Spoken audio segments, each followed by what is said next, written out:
இன்னைக்கான மார்க்கெட் என்ன நடக்கும் அப்படிங்கிறத பார்க்கலாம். ஆல்ரெடி நம்ம என்ன சொன்னோமோ அதுதான் நடந்திருக்கு. ஆஃப்டர் 22,300க்கு மேல பையரா இருக்கும்போது ஒரு ஸ்ட்ராங் பையா மாறும் அப்படின்னு சொல்லியிருந்தோம். Clearly it went up and இதோட டார்கெட் 23,328 டைரக்ட் பண்ணி மூவ் ஆயிட்டு இருக்காங்க. அப்போ we can buy and target again and again we can buy and target அப்படிங்கிறது நம்ம பண்ணலாம்.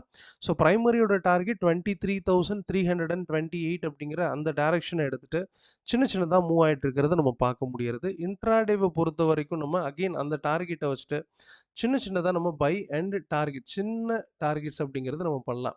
இப்போ அகைன் வந்து பார்த்தீங்கன்னா செகண்டரிக்கான ஒரு வியூவாக நம்ம இப்போ பார்க்கக்கூடிய இடம் 22,767 போயிட்டு நாளைக்கு பிரேக் பண்ணுறதுக்கான வாய்ப்புகள் இருக்குது. அதை டச் பண்ணுறதுக்கான வாய்ப்புகள் இருக்குது. And we have to enter after 22,593 இந்த ரேஞ்சுக்கு மேலே சஸ்டெயின் ஆகிற வருஷத்தில் மட்டும் பையராக இருக்கலாம். அதர்வைஸ் நோ என்ட்ரி அப்படிங்கிறது இதோட வியூவாக இருக்குது.